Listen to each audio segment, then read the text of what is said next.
और इस वक्त बड़ी खबर आ रही है, फिर सावलदान के पास जाएंगे। शहर के जालिपा के पास ड्रोन को मार गिराया गया। बाड़मेर से इस बड़ी खबर है। जैसलमेर में हमने सुना कि किस तरीके से तेज धमाके हो रहे थे, और इस वक्त बाड़मेर से सबसे बड़ी जानकारी आ रही है सामने। और आग की सूचना के बाद फायर ब्रिगेड वहां पर मौके पर पहुंची है। देखिए वहां पर एक पाकिस्तान के ड्रोन को गिराया गया है। ड्रोन के अवशेष सेना ने अपने कब्जे में ले लिए हैं। मौके पर फायर ब्रिगेड है, अभी भी मौके पर सेना तैनात है। यह बाड़मेर से इस वक्त की सबसे बड़ी खबर है। प्रेमदान हमारे सहयोगी अगर बाड़मेर से मेरे साथ जुड़े हुए हैं, क्या प्रेमदान सुन रहे हैं आप मुझे?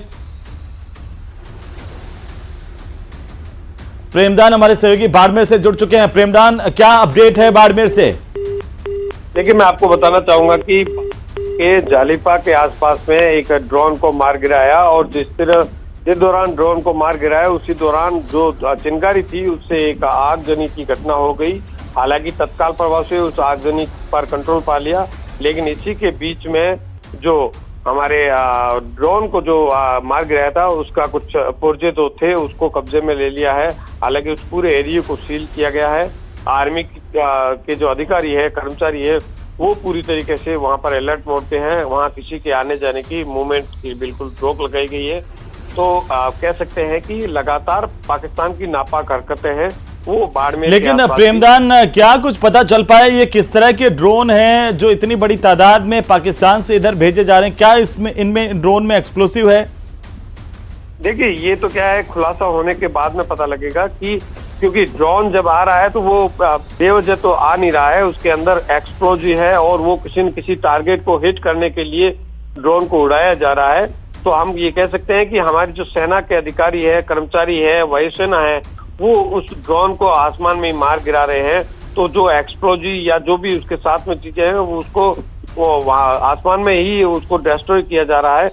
लेकिन बाड़मेर में क्योंकि देखिए बिना किसी एक्सप्लोजिव की आग लगने की कोई हो नहीं सकती, लेकिन आग लगी है इसका मतलब है कि कहीं न कहीं उस ड्रोन के अंदर एक्सप्लोजिव भी था, और वो किसी बड़े मकसद के साथ, बड़े हादसे के लिए वहां से उड़ाए गए थे।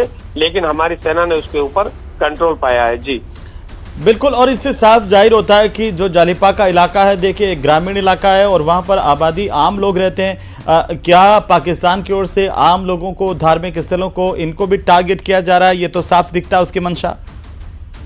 देखिए, ये तो साफ तौर से है कि जिसके ईमान खत्म हो जाता है उसके बाद में उसके लिए आम इंसान या धर्म, इन सब चीजों की कोई बात ही नहीं होती है, क्योंकि उसको तो अपने मकसद में पूरा करना होता है। क्योंकि जब आतंकवादियों के जरिए किसी देश को चलाया जाता है तो उनका ईमान खत्म ही होता है, तभी जाकर के वो निर्दोष लोगों के ऊपर जाके फायर करके उनको मौत की घाट उतारते। तो ये तो बिल्कुल साफ बात है कि उनकी ईमान किसी तरीके का नहीं है।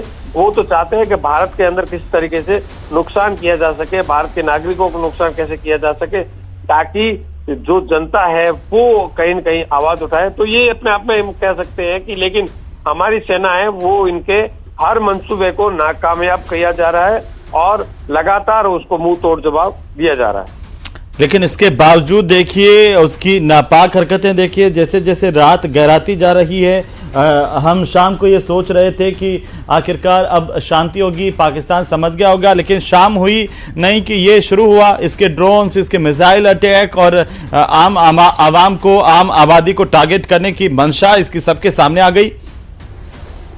देखिए, साफ तौर से ये है कि जो पाकिस्तान की आर्मी है या पाकिस्तान की जो सेना है या पाकिस्तान की जो एजेंसियां हैं, वो पाकिस्तान की गवर्नमेंट की बात को स्वीकार नहीं कर पा रही है। यही कारण है कि जब देश का राष्ट्राध्यक्ष ये बात कह रहा है कि हमने सीज फायर कर दिया है, हमने जो अमेरिका ने मध्यस्थता की थी भारत की शर्तों के आधार पे, लेकिन उसके बावजूद भी सेना ने उसकी बात को स्वीकार नहीं किया। राष्ट्राध्यक्ष की बात को उल्लंघन करते हुए वो ड्रोन भेज रहा है, लगातार हमले। ये भी एक तरह का ट्रैप हो सकता है प्रेमदान की।